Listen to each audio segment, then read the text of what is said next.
Everyone, स्वागत है आप सभी का आज के इस सेशन में। आज हम लोग डिस्कस करेंगे लर्निंग डिसेबिलिटीज के बारे में, जिसे हम अधिगम अक्षमताएं, अधिगम विकार, अधिगम निर्योग्यताएं भी कहते हैं। तो आज की वीडियो बहुत इंपॉर्टेंट है क्योंकि इस टॉपिक से बहुत सारे क्वेश्चंस प्रीवियस ईयर रिपीट होते हैं एंड आप किसी भी एग्जाम का कोई भी क्वेश्चन पेपर उठा के देखेंगे तो आपको 3 से 4 क्वेश्चन या एटलीस्ट 2 क्वेश्चंस तो आपको मिल ही जाएंगे। तो ये वीडियो सभी लोगों के लिए जरूरी है, जितने भी लोग, जितने भी एस्पिरेंट्स किसी भी एग्जाम की तैयारी कर रहे हैं, कोई भी हो, चाहे सीटेट हो, रीट हो, एचटेट हो, तो ये वीडियो सबके लिए इंपॉर्टेंट है। ओके, तो स्टार्ट करते हैं। तो आज की जो वीडियो है इसमें हम डिस्कस करेंगे कुछ ऐसे लर्निंग डिसेबिलिटीज हैं जैसे dyslexia, dysgraphia, dyscalculia, aphasia, dysthymia, dysmorphia. ये जितनी भी लर्निंग की डिसेबिलिटीज होती हैं उनको डिस्कस करेंगे जहां से क्वेश्चंस आते हैं, और लास्ट में हम कुछ क्वेश्चंस को प्रैक्टिस भी करेंगे। तो साथ के साथ कुछ ऐसे क्वेश्चंस हैं जो प्रीवियस ईयर आए हुए हैं उनको भी करेंगे, जिससे कि आपका एक जो कंप्लीट टॉपिक है वो पूरा हो जाएगा एंड आप भूलेंगे नहीं। ठीक है, तो चलो शुरू करते हैं, वीडियो को स्टार्ट करते हैं। आई होप कि आपको इस वीडियो में बहुत सारी चीजें क्लियर होंगी। ठीक है, चलो तो शुरू करते हैं। सबसे पहले हम लर्निंग डिसेबिलिटीज के बारे में जानेंगे। ओके, सो अधिगम अक्षमता का अर्थ, और अगर इसकी परिभाषा को हम देखें तो अधिगम अक्षमता 2 अलग अलग शब्दों से मिल करके बना हुआ है।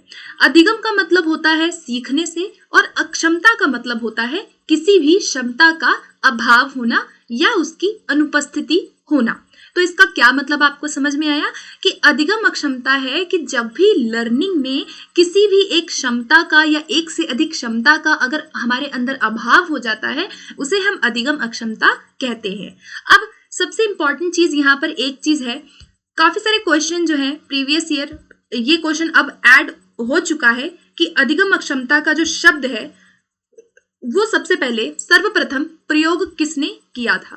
तो यहाँ पर 1963 में सैमुअल क्रिक नामक एक मनोवैज्ञानिक थे, उन्होंने अधिगम अक्षमता शब्द का प्रयोग किया था। तो ये आपको याद रखना है, 1963 ईस्वी में सैमुअल क्रिक ऐसे पहले व्यक्ति थे जिन्होंने अधिगम अक्षमता पद का प्रयोग किया था। ठीक है, अब हम थोड़ा सा अधिगम अक्षमता के बारे में और चीजें जानेंगे कि अधिगम अक्षमता किससे रिलेटेड होती है, ऐसे कौन से बच्चे हैं जिनमें अधिगम की अक्षमता पाई जाती है।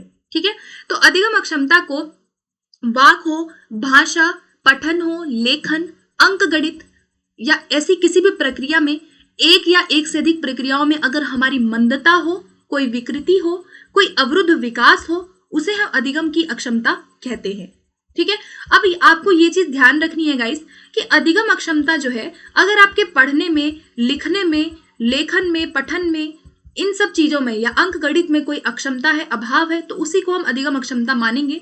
अधिगम अक्षमता कभी भी मानसिक मंदता से रिलेटेड नहीं होती, पिछड़ेपन से रिलेटेड नहीं होती। अगर कोई व्यक्ति नेत्रहीन है, मूक है, मूक मतलब अगर वो जो है बोल नहीं सकता है, बाधित है, बहरा है, तो वो उन लोगों में अधिगम अक्षमता नहीं होती। अधिगम अक्षमता इन चीजों से नहीं होती है। ठीक है, अधिगम अक्षमता एक सामान्य बालक में भी हो सकती है, एक प्रतिभाशाली बालक में भी अधिगम अक्षमता हो सकती है।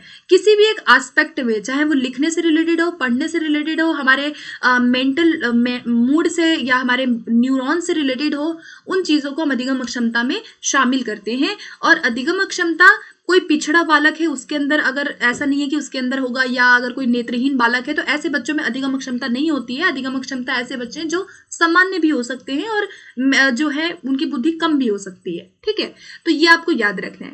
अब चलते हैं अधिगम अक्षमता की प्रकृति और उसकी कुछ विशेषताओं को जानेंगे। उसके बाद हम एक एक करके अलग अलग जो अक्षमताएं हमारी है बेसिकली उनको डिस्कस करेंगे। ठीक है, तो सबसे पहले आता है कि यह अधिगम अक्षमता आंतरिक होती है। हमारी जो अधिगम अक्षमता होती है, हमारी जो लर्निंग डिसेबिलिटीज होती है, वो एक प्रकार से आंतरिक होती है, वो बाहरी नहीं होती है। ठीक है, मतलब हमें इस तरह से वो डायरेक्टली दिखाई नहीं होती देती है। ठीक है, सेकंड चीज होता है कि इसका एक स्थायी स्वरूप होता है। अधिगम अक्षमताओं का स्वरूप कैसा है?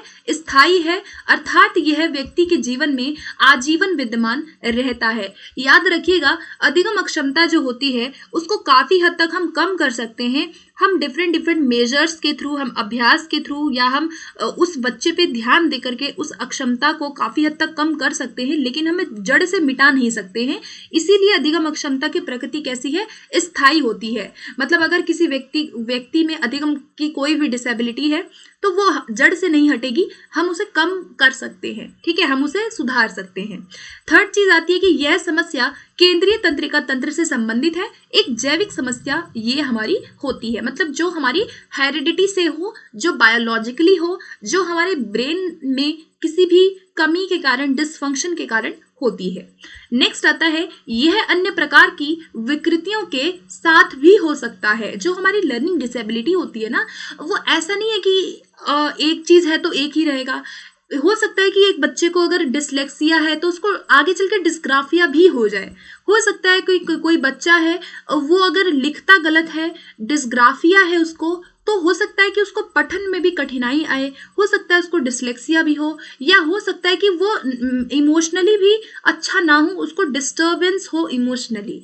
तो अनेक प्रकार की विकृतियों के साथ हमारा अधिगम अक्षमता हो सकता है। तो ये आपको 4-5 जो पॉइंट है, जो कुछ इंपॉर्टेंट थे, इनको याद रखना है, ठीक है।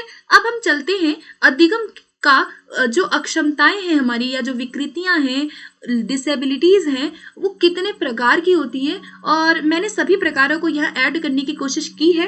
कुछ 9 प्रकार हैं जो हम देखेंगे, ठीक है। तो चलते हैं स्टार्टिंग से। जो कुछ ऊपर के 3-4 पॉइंट है, ये वेरी वेरी इंपॉर्टेंट है। सबसे पहले डिसलेक्सिया है, dysgraphia, dyscalculia, dysphagia, dyspraxia, dysorthographia, dysthymia, dysmorphia. मतलब ये काफी आपको कंफ्यूज करते होंगे ये टर्म्स क्या क्या हैं ये सारे, बट आज आपकी सारी कंफ्यूजन क्लियर हो जाएगी, बस आपको ध्यान से सुनना है, ठीक है। तो चलो स्टार्ट करते हैं। पहले हम डिसलेक्सिया डिस्कस करेंगे, जो कि वेरी वेरी इंपॉर्टेंट है, ठीक है। तो डिसलेक्सिया जो है वो, अगर मैं इसकी इटोमोलॉजी की बात करूं तो ये ग्रीक भाषा के 2 शब्द, एक है डस, दूसरा लेक्सिक से मिलके बना है, जिसका मतलब होता है किसी प्रकार की डिफेक्ट स्पीच, यानी कि जब भी ये स्पीच से रिलेटेड है, यानी हमारे पढ़ने से रिलेटेड है। ये कौन से डिसऑर्डर है? जो बेसिकली हमारी रीडिंग को इफेक्ट करता है, हमारे पठन को, हमारे पढ़ने की क्षमता को प्रभावित करता है डिसलेक्सिया। डिसलेक्सिया में भी 2 टाइप होते हैं, अलेक्सिया और हाइपरलेक्सिया, ठीक है गाइस। तो अगर आपके पेपर में अलेक्सिया आ जाए या आपसे हाइपरलेक्सिया पूछा जाए और 4 ऑप्शन दे दिए जाएं कि भाई अलेक्सिया या हाइपरलेक्सिया किससे रिलेटेड है, पढ़ने से, रीडिंग से, आपके लिखने से, या आपका जो है मेंटली रिलेटेड है, या आपका मैथ से रिलेटेड है, तो आप क्या लगाएंगे? पढ़ने से रिलेटेड है, क्योंकि डिसलेक्सिया के ही ये टाइप है, पठन से रिलेटेड है अलेक्सिया और हाइपरलेक्सिया भी, ठीक है। अब डिसलेक्सिया के कुछ मुख्य लक्षणों को हम देखेंगे, जो कॉमन हमारे सिम्टम्स होते हैं। सबसे पहले कि बच्चों को वर्णमाला के अधिगम में कठिनाई होती है, वो वर्णमाला का नहीं पढ़ पाता है। सेकंड है उसकी वर्तनी में दोष होना, यानी स्पेलिंग्स।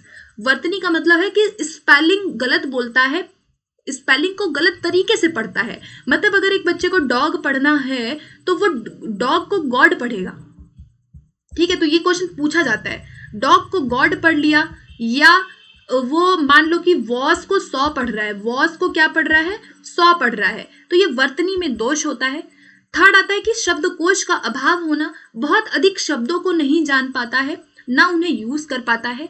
पढ़ते समय स्वर वर्णों का लोप करता है, मतलब कि जो वर्ण होती हैं, जो एक तरह की मात्राएं होती हैं, उनका लोप कर देना। जैसे अगर यहाँ पे मैं पढ़ूं इसको, मैं पढ़ूं जिसका, तो बच्चा बोलेगा जिस, या जिका बोलेगा, मतलब कि लोप हो जाना, शब्द का लोप कर देता है, या मात्रा को नहीं पढ़ता है, ठीक है। उसके बाद समान उच्चारण वाली ध्वनियों को पहचान नहीं पाता है, सेम साउंड वाले वर्ड्स को, और शब्दों को उल्टा या अक्षरों का क्रम जो है वो इधर उधर करके पढ़ना। जैसे कि मान को नाम पढ़ लेना, ये एक डिसलेक्सिया का प्रकार है, जहां पे बच्चा नाम को मान पढ़ रहा है, ठीक है। या फिर अजमेर वर्ड है तो उसको अमजेर पढ़ रहा है, या फिर वॉस को सॉ पढ़ लिया, गॉड को डॉग पढ़ दिया। तो इस तरह की जो अगर उसको कठिनाई है, या बी को डी पढ़ लेना, ये डिसलेक्सिया से रिलेटेड है। ओके, सो आई होप आपको ये क्लियर हो गया होगा, और अगर आपको कोई कंफ्यूजन है तो जब हम क्वेश्चंस करेंगे तो आपको क्लियर हो जाएगा। चलते हैं अगले क्वेश्चन की ओर। अगला पॉइंट हमारा आता है डिस्ग्राफिया। अब देखो डिस्ग्राफिया जो है ये रिलेटेड है हमारे लेखन से। सबसे पहले आपको ये बात याद रखनी है, हमारी लेखन की क्षमता को प्रभावित करता है डिस्ग्राफिया। यह वर्तनी संबंधी कठिनाई हो, खराब हस्तलेखन हो किसी का, अपने विचारों को लिपिबद्ध करने में कठिनाई के रूप में जाना जाता है। मतलब कोई बच्चा है, जैसे कि आप एक पिक्चर देख रहे हो, यहाँ पे किसी बच्चे की हैंडराइटिंग है ये, तो डिस्ग्राफिया को समझने के लिए आपको इसको ध्यान से देखना पड़ेगा। अब यहाँ पे बच्चा डी को बी लिख रहा है, डे को बे लिख रहा है, यहाँ पे स्पेस नहीं छोड़ रहा, यहाँ पे रूबी को रूडी लिख रहा है, द को पूरा नहीं लिखा, यहाँ पे डमस्ट्रिक में कितना उसने गैप छोड़ रखा है। तो ये डिस्ग्राफिया का लक्षण है। यहाँ पे क्या होता है कि बच्चा लिखते समय स्वयं से बातें करता है, पहला लक्षण ये है। दूसरा कि अशुद्ध वर्तनी और नियमित रूप से अक्षरों को नहीं लिख पाता है। लेखन सामग्री पर कमजोर पकड़ होना, मतलब कि अगर वो पेंसिल से लिख रहा है तो पेंसिल को पकड़ने में उसको कठिनाई होती है। कई बार बच्चा बहुत दूर से, मतलब पेंसिल को पकड़ने का तरीका नहीं पता चल पाता है, तो कई बार बच्चे बहुत ही ज्यादा आगे पकड़ते हैं पेंसिल को, या कई बच्चे बहुत दूर से पकड़ते हैं। ठीक है, वो आपको याद रखना है। लाइनों का ऊपर नीचे लिखना, मतलब कि लाइनों से बाहर लिखना। अब ये देख रहे हो ना आप, बच्चे ने कितना ऊपर नीचे लिखा हुआ है। ठीक है, ये चीजें हैं। उसके बाद बहुत अधिक स्थान छोड़ना शब्दों के बीच में, है ना, तो वो चीज आपको याद रखनी है। और अपूर्ण अक्षर लिखना, पूरे पूरे शब्द ना लिखना। ठीक है, तो ये आपको याद रखना है। ये क्या है, आपका डिस्ग्राफिया आपके लिखने से संबंधित है। ओके, चलते हैं अगले पॉइंट की ओर। अब हमारा आता है नेक्स्ट, जिसे हम डिस्कैलकुलिया कहते हैं। तो डिस्कैलकुलिया में क्या आता है कि इसके अंतर्गत आपका अंक क्या आते हैं, इसमें नंबर, संख्याएं हो गई, न्यूमेरिकल्स है, न्यूमेरल्स हैं, इनको समझने की अयोग्यता। ठीक है, गणित की समस्याएं, जो गणित की समस्याएं हैं, सूत्र हैं, सिद्धांत हैं, कोई भी थ्योरी है, प्रिंसिपल्स हैं, उनको बच्चा यूज नहीं कर पाता। मतलब कि मैथमेटिकल रिलेटेड प्रॉब्लम्स आपके डिस्कैलकुलिया के अंदर आती हैं। ठीक है, इसके लक्षण क्या क्या होते हैं। पहला कि नाम पहचानने में कठिनाई, चेहरा पहचानने में कठिनाई होती है। दूसरा है कि चिन्हों को समझने में कठिनाई होती है। चिन्हों को मतलब कि उसको नहीं पता, प्लस माइनस, संक्रियाएं करने में कठिनाई है। प्लस होता है तो बच्चा माइनस कर देता है, माइनस होता है तो प्लस कर देता है। चिन्हों को नहीं समझ पाता है, मैथ्स के अंदर जितने भी चिन्ह होते हैं। समय की समझ नहीं हो पाती उसको। अगर आपसे पेपर पे पूछा जाए कि बच्चा समय को समझने में कठिनाई प्रदर्शित कर रहा है, तो उसको डिस्कैलकुलिया की समस्या है। ठीक है, घड़ी वगैरह नहीं पढ़ पाता है, देख नहीं पाता, समय को समझने में, सारणी बनाने में कठिनाई हो रही है। गिनने के लिए बहुत अधिक उंगलियों का प्रयोग करना, मतलब छोटे छोटे नंबर्स को भी गिनने के लिए उंगलियों का प्रयोग बच्चा कर रहा है। अंक और समस्या को पहचानने में कठिनाई करता है, और कई बार उल्टा भी लिखता है। जैसे आप देख रहे हो, अब यहाँ पे 3 है, तो 3 को बच्चे ने इस तरह से लिखा है। ठीक है, 5 को बच्चे ने इस तरह से लिखा है।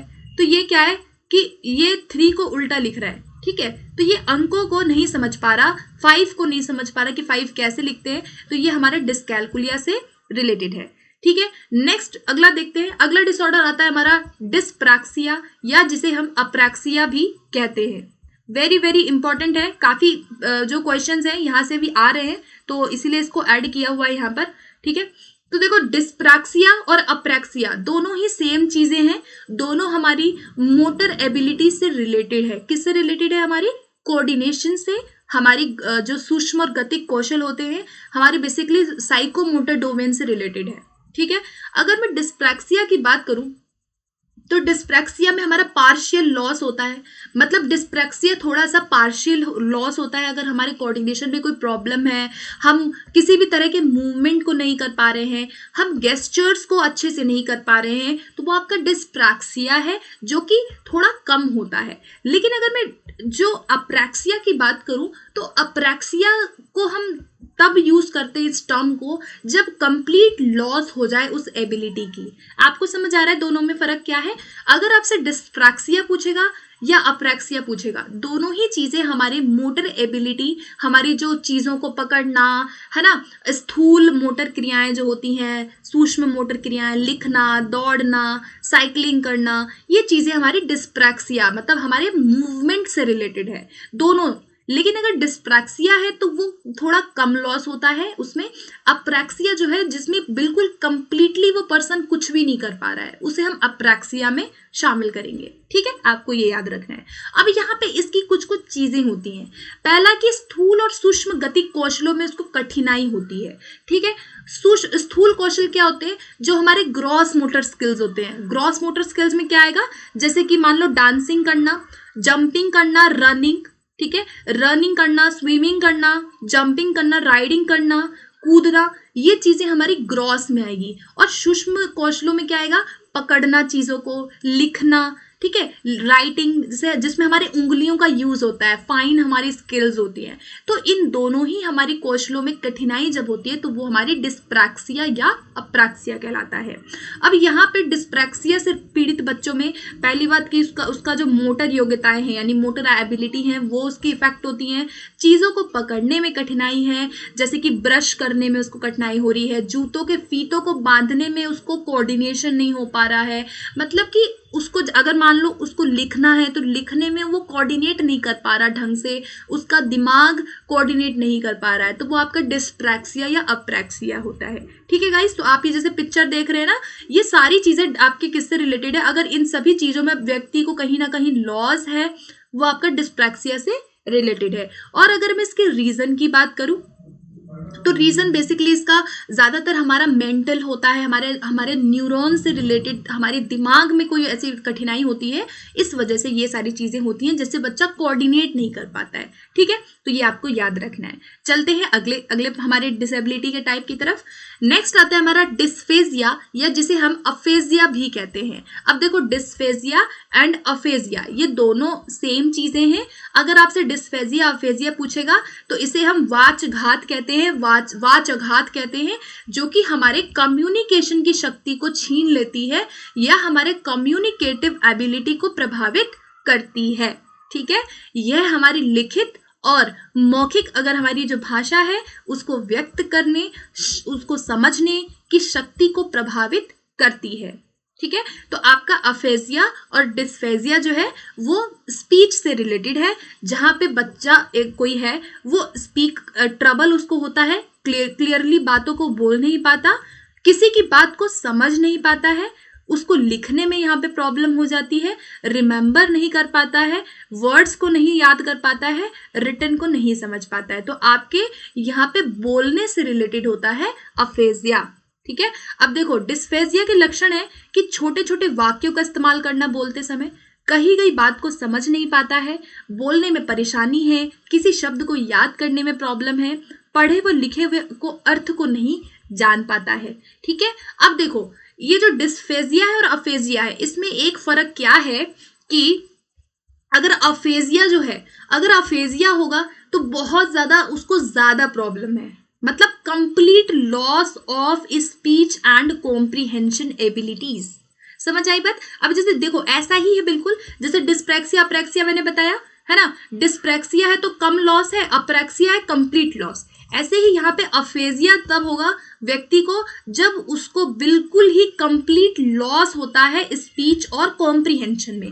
लेकिन अगर मैं आपसे डिस्फेजिया बोलूं तो डिस्फेजिया होता है जहां पे उसको मॉडरेट है, मतलब समस्या उसको ज्यादा नहीं होती है, कम होती है, तो वो डिस्फेजिया है। और अफेजिया कब होगा, जब कंप्लीट उसको पूरी की पूरी समस्या हो गई है। ठीक है, आपको ये चीज याद रखनी है और आई होप कि अब आपको समझ आ गया होगा कि कैसे चीजों को याद रखना है। ठीक है गाइस, तो यहाँ पे देखो मैं कोई आपको ट्रिक नहीं बता रही कि आप ऐसे याद कर लो वैसे याद कर लो। देखो आपको समझना पड़ेगा। अगर आप इस वीडियो को दूसरी बार भी देख लेंगे, अगर मान लो एक बार में आपको नहीं आ रहा समझ में तो आप दूसरी बार ये वीडियो देख लेना, आपको जरूर याद हो जाएगा। ठीक है, आपको सिर्फ समझना है। चलिए अगला पॉइंट देखते हैं। तो हमारा डिस्फेजिया अफेजिया यहाँ पे कंप्लीट है। नेक्स्ट आता है हमारा डिसऑर्थोग्राफिया। अब जो डिसऑर्थोग्राफिया है ये रिलेटेड है आपके, देखो ये वर्ड याद रखना है, स्पेलिंग एंड ग्रामर, ये दो चीज आप याद रख लो। ठीक है, अगर वर्तनी में बच्चे को कठिनाई हो रही है इस लिखने में, मतलब अगर वो लिख रहा है उसको स्पेलिंग में दिक्कत है, उसको ग्रामर में, पंक्चुएशन में, उसको लिखने में ऑर्गेनाइज करके नहीं लिख पा रहा है, तो वो आपका डिसऑर्थोग्राफिया के अंदर होता है।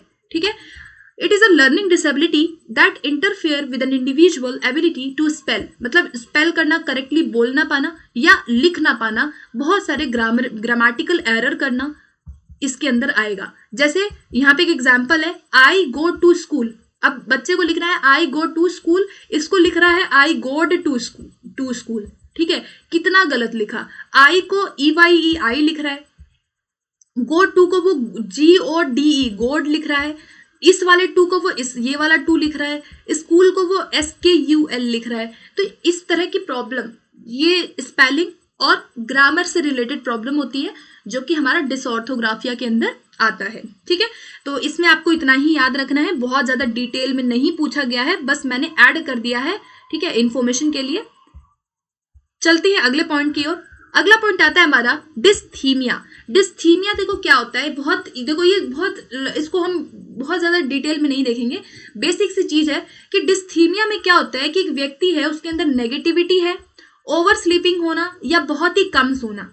ये एक तरह का मूड रिलेटेड डिसऑर्डर होता है। मतलब व्यक्ति जो है पार्शियली कैसा रहता है, यहाँ पर डिप्रेस्ड रहता है। ठीक है, एक ऐसी डिप्रेशन का ये बहुत ज्यादा नॉर्मल टाइप है जहाँ पे व्यक्ति क्या करता है, बहुत ज्यादा नेगेटिव सोचता है, या तो ज्यादा सोएगा या कम सोएगा, वेट गेन होता है, सेल्फ स्टीम कम हो जाना, मतलब कि लोगों से मिलना जुलना कम रहना, या प्रोडक्टिविटी उसकी कम हो जाती है, उसको हमेशा क्या रहता है, फीलिंग, सैडनेस की फीलिंग रहती है, या उसको कहीं ना कहीं अपने पुरानी जिंदगी का गिल्ट है, पास्ट में जो भी उसने काम किए उसका कहीं ना कहीं उसको चिंता बहुत अधिक होती है, और वो लाइफ की क्वालिटी को रिड्यूस कर लेता है।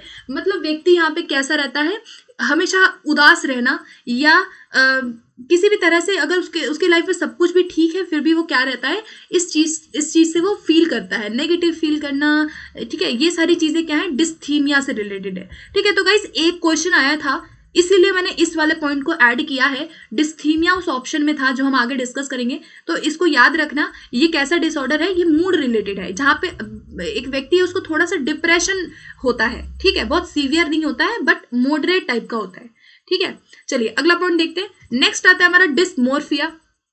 इसको याद रखना है, देखो नाम याद रखना है और आपको याद रखना है कि इसमें क्या होता है। ठीक है, बहुत डिटेल में नहीं पढ़ना है इसको। डिस्मोर्फिया जो होता है वो एक ऐसा मेंटल हेल्थ कंडीशन, ऐसी हमारी कंडीशन होती है ना जहाँ पे व्यक्ति जो है अपने बारे में बहुत ज्यादा परेशान रहता है और उसको लगता है कि मेरा फेस जो है ना ऐसा लग रहा है, वैसा लग रहा है ना। तो काफी सारे लोगों के अंदर ये चीज रहती है कि मेरी उंगलियां छोटी हो गई हैं, या मेरे हाथ बहुत छोटे हैं, मेरा फेस अच्छा नहीं है, मेरी नोज अच्छी नहीं है ना। तो ये क्या है, एक डिस्मोर्फिया है जहां पे सेल्फ डाउट होता है व्यक्ति को। मतलब जैसे आप ये व्यक्ति आप देख रहे हैं, ठीक है, अब ये व्यक्ति दिखने में ठीक ठाक है, लेकिन ये अपने आप को कैसा देख रहा है, ये अपने आप को शीशे में ऐसा देख रहा है, बल्कि ये ऐसा बिल्कुल भी नहीं है। कोई भी पर्सन इसको ऐसे नहीं कहेगा कि तुम ऐसे दिखते हो, लेकिन इसको लग रहा है कि मैं तो भाई ऐसा ही नजर आता हूं। तो जब अपने बारे में एक वरी होती है, बॉडी रिलेटेड, ज्यादातर बॉडी से रिलेटेड ये चीज होता है कि व्यक्ति अपनी अपीयरेंस को लेकर के बहुत ज्यादा यहाँ पे कंफ्यूज रहता है ना। मतलब कि मैं ऐसा दिखता हूँ, मेरी नोज ऐसी है, मेरे आईज ऐसे हैं, या मेरे हाथ बहुत छोटे हैं और लोगों से, इस तरह की कंडीशन जो है वो डिस्मोर्फिया के अंदर आती है। तो ये मेंटल हेल्थ रिलेटेड है, और जिसपे कि अगर एक बच्चा ऐसे सोचता है या कोई ऐसा पढ़ने वाला स्टूडेंट है वो ऐसा सोचता है तो उसकी कहीं ना कहीं लर्निंग भी इफेक्ट होती है। ठीक है, तो इसलिए इसको ऐड किया है यहाँ पर। नेक्स्ट पॉइंट, हमारा आखिरी पॉइंट आता है ऑटिज्म क्या होता है, जिसे हम हिंदी में स्वलीनता कहेंगे। ऑटिज्म देखो क्या होता है ना, ये रिलेटेड है जहां पे मेंटली मस्तिष्क का कोई ऐसा विकार हो जाता है जिससे व्यक्ति सामाजिक व्यवहार और संपर्क नहीं कर पाता है लोगों से। ठीक है, ऑटिज्म क्या होता है कि जिस बच्चे को ऑटिज्म रहता है उसमें आत्मविभोह, जिसे हम आत्मविभोह कहते हैं, जहाँ पे व्यक्ति बहुत सीमित रहता है, बहुत ज्यादा समाज से घुलता मिलता नहीं है, एक ही क्रिया को, एक ही काम को बार बार दोहराता है वो ऑटिज्म के अंदर। ठीक है, मतलब कि अब ये पिक्चर आप देख रहे हो, आप इसे समझ सकते हो कि वो क्या करता है कि यहाँ पर समझ नहीं पाता है, फ्रस्ट्रेटेड बहुत जल्दी हो जाता है, वो बहुत ज़्यादा पैसिव रहता है, चुपचाप बैठा रहेगा, बहुत ज़्यादा सोशल में कम्युनिकेट नहीं कर पाता है, ठीक है, इस तरह की चीज़ें हैं। फ्रेंड से दूर रहना, फ्रेंड्स ज़्यादा नहीं होते हैं। तो आपने एक आपने सीरियल देखा होगा, जी टीवी पे एक सीरियल आता था पहले जिसका नाम था आपकी अंतरा, ठीक है, तो मे भी आप लोगों को याद होगा। आपकी अंतरा एक आता था जिसमें एक अंतरा नाम की लड़की थी, उसको यही वाली प्रॉब्लम थी, ऑटिज्म, जहाँ पे वो बहुत ज़्यादा ना अपने माँ बाप से भी अलग अलग रहती थी और अपने में वो सीमित रहती थी, मतलब अपने ही चीज़ों में लगी रहना, अब किसी से कोई मतलब ना होना। तो इस तरह की जो प्रॉब्लम है वो बच्चे के सामाजिक व्यवहार को, समाज से वो अलग अलग रहता है, तो वो आपका ऑटिज्म के अंदर आता है, ठीक है। और एक ही काम को बार बार दोहराना, फ्रस्ट्रेट हो जाना, इस तरह की चीज़ें ऑटिज्म में आती हैं। ओके गाइस, तो ये थे कुछ हमारे 9 टाइप के डिसऑर्डर्स जो मैंने ऐड किए हैं। एंड अब हम थोड़े से कुछ प्रैक्टिस क्वेश्चंस को देखेंगे, फटाफट से जल्दी से हम लोग इनको कवर करेंगे, ठीक है, उसके बाद सेशन को एंड करेंगे। चलिए, तो अब आप लोग भी देखिएगा कितने क्वेश्चन आप यहाँ पे सही कर पा रहे हैं और कितनी आपकी समझ हुई है। ओके, सो नाउ सबसे पहले क्वेश्चन आता है, डिसलेक्सिया इज एसोसिएटेड विद, अभी हमने डिस्कस किया डिसलेक्सिया किससे रिलेटेड है भाई, हमारे रीडिंग से रिलेटेड है। तो ये बेसिकली हमारा किस में आ जाएगा, रीडिंग डिसऑर्डर में। तो क्वेश्चन 1 का ऑप्शन नंबर ए जो है हमारा करेक्ट आंसर होगा। चलिए अगला प्रश्न देखते हैं। सेकंड आता है कि छोटे शिक्षार्थियों में निम्नलिखित में से कौन सा लक्षण पठन की कठिनाई का नहीं है। मतलब इसमें से आपको बताना है कि कौन सा लक्षण आपको पठन की कठिनाई का नहीं लग रहा है। पहला है वर्ण एवं शब्द पहचान में कठिनाई, पठन गति और प्रवाह में कठिनाई, शब्दों और विचारों को समझने में कठिनाई, या सुसंगत वर्तनी में कठिनाई। क्या चीज ऐसी है जो पठन की कठिनाई का कोई भी लक्षण नहीं है, ठीक है। तो थोड़ा सा समझ के करिएगा आंसर, क्या आपको लग रहा है यहाँ पे। सो गाइस, यहाँ पे आपका पठन की गति और प्रवाह में कठिनाई कोई कठिनाई नहीं है, ठीक है। तो यहाँ पे हमारा बी ऑप्शन बिल्कुल करेक्ट हो जाएगा। चलिए अगला देखते हैं। नेक्स्ट पॉइंट आता है कि डिसलेक्सिया मुख्य रूप से किससे रिलेटेड है, बोलने और सुनने से या पढ़ने से। तो डिसलेक्सिया हमारा डस प्लस लेक्सिस से मिलकर बना है, डिफेक्ट स्पीच, जो हमारे पढ़ने से रिलेटेड है। तो यहाँ पे option number D will be right answer. Next question देखते हैं। नेक्स्ट आता है कि शारीरिक रूप से अक्षम बच्चों को सामान्यतः क्या होता है, मतलब जो बच्चे ऑर्थोपेडिकली इम्पेयर्ड है उनको क्या होगा, डिस्ग्राफिया, डिस्थीमिया, डिस्कैल्कुलिया या डिसलेक्सिया। तो यहाँ पे शारीरिक रूप से अक्षम बच्चों को ज्यादातर क्या होता है, डिस्ग्राफिया होता है, जो कि उनके राइटिंग को प्रभावित, लेखन को प्रभावित करता है। सो ऑप्शन नंबर ए यहाँ पर हमारा करेक्ट आंसर हो जाएगा। नेक्स्ट क्वेश्चन देखते हैं। नेक्स्ट आता है लर्निंग डिसेबिलिटी इन मोटर स्किल्स। अब देखो यहाँ पे क्या बताना है आपको कि गतिक कौशलों में जो हमारी फाइन मोटर स्किल एंड जो हमारी ग्रॉस मोटर स्किल्स होती है उनमें अगर कोई अधिगम की निर्योग्यता है वो क्या होता है, उसे हम डिसलेक्सिया कहेंगे, डिस्प्रैक्सिया कहेंगे, डिस्कैल्कुलिया कहेंगे या डिस्फेजिया कहेंगे। तो हमने ये सारी चीजें डिस्कस कर ली है गाइस। तो आई होप कि आपको ये क्वेश्चन समझ आ गया होगा। मोटर एबिलिटी से रिलेटेड हमारा क्या था, डिस्प्रैक्सिया या अप्रैक्सिया था। तो यहाँ पे ऑप्शन नंबर बी जो है वो करेक्ट आंसर हो जाएगा। नेक्स्ट क्वेश्चन देखते हैं। नेक्स्ट आता है भाषा अवबोधन से संबंधित विकार, a disorder related to language comprehension is. तो लैंग्वेज कॉम्प्रिहेंशन मतलब जहां पे वो समझ नहीं पा रहा है, स्पीच को कम्युनिकेट नहीं कर पा रहा, तो वो कौन सा है, अप्रैक्सिया है, डिसलेक्सिया है, डिस्थीमिया है या डिस्फेजिया है। सो आई होप कि अभी तक आपने इसको गेस कर लिया होगा क्या होना चाहिए इसका करेक्ट आंसर। तो इसका जो करेक्ट आंसर होगा वो होगा हमारा ऑप्शन नंबर 4, जिसे हम अफेजिया कहते हैं, ठीक है। अफेजिया या डिस्फेजिया जो है हमारे भाषा से रिलेटेड हो जाएगा, जहां पे वो शब्दों को समझ नहीं पा रहा है, ठीक है। तो option number D will be right answer. Next question देखेंगे। नेक्स्ट क्वेश्चन कहता है, क्वेश्चन नंबर 7, कि एक औसत बुद्धि वाला बच्चा यदि भाषा को पढ़ने एवं समझने में कठिनाई प्रदर्शित करता है तो यहाँ पर उसको क्या लक्षण है, ठीक है। भाषा को पढ़ना और उसे समझना, पठन अक्षमता है, लेखन है, गणितीय है या गति समन्वय है। सो आई होप कि आपने अभी तक गेस कर लिया होगा। यहाँ पे डिफिकल्टी इन रीडिंग की बात हो रही है, तो यहाँ पे हमारा सही आंसर क्या हो जाएगा, सीधा सीधा पठन से रिलेटेड हो जाएगा, हमारा डिसलेक्सिया करेक्ट आंसर होगा।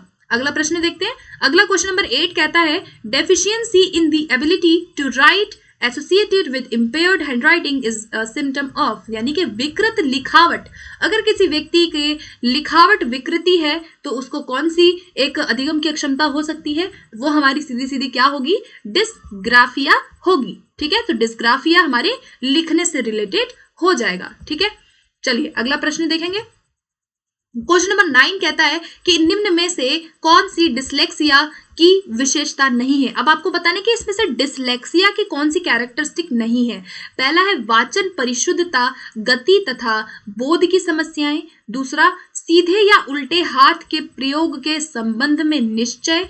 तीसरा है लिखने की धीमी गति या छपे हुए शब्दों को सीखने और याद करने में कठिनाइयां। तो यहाँ पर हमारा जो लक्षण नहीं है वो हमारा बी ऑप्शन हो जाएगा।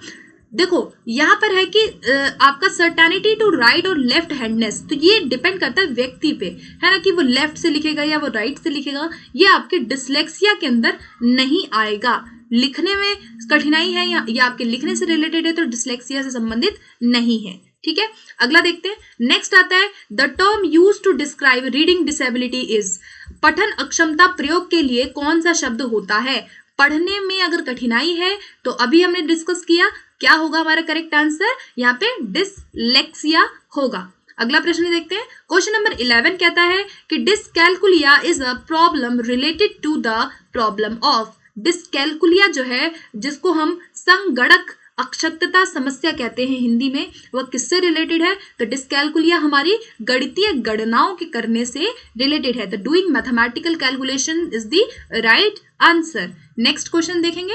क्वेश्चन नंबर 12 आता है the first person who used the term learning disabilities was.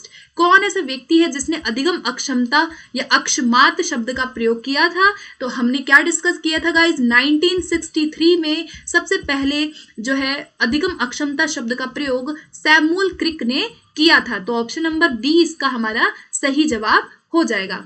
Next question देखेंगे। क्वेश्चन नंबर 13 आता है कि उस बालक को जो संख्याओं को गलत पढ़ता है कौन सी अधिगम अयोग्यता होगी? देहमाग्य दोष यानी आपका डिस्प्रैक्सिया होगा, आपका डिसलेक्सिया होगा, अजीर्ण दोष होगा या गणन दोष होगा। तो यहाँ पे संख्याओं को गलत पढ़ रहा है, ध्यान देना किसकी बात हो रही है? नंबर्स को गलत पढ़ने की बात हो रही है। ठीक है, जैसे मान लो वो 6 को 9 पढ़ ले, है ना, तो ये आपके अंकों से रिलेटेड है, तो आपका यहाँ पे डिसकैलकुलिया होगा। यहाँ पे आप जो है ये डिसलेक्सिया लगा के मत आइएगा, आपको संख्याओं के बारे में बोला गया है, संख्याओं को गलत पढ़ रहा है, समझने में उसको प्रॉब्लम हो रही है, तो ये आपका डिसकैलकुलिया यानी कि गणन दोष से रिलेटेड हो जाएगा। ठीक है, अगला पॉइंट देखते हैं। लास्ट क्वेश्चन आज का है हमारा 14 क्वेश्चन कहता है कि a child who reads dog as god, मतलब कि एक बच्चा जो है डॉग को गॉड पढ़ रहा है, अभी मैंने डिस्कस किया था आप लोगों से, तो ये कौन सी लर्निंग डिसेबिलिटी में आएगा? ठीक है, डिसलेक्सिया है, डिस्ग्राफिया है, डिस्प्रैक्सिया है या डिस्प्लेसिया है।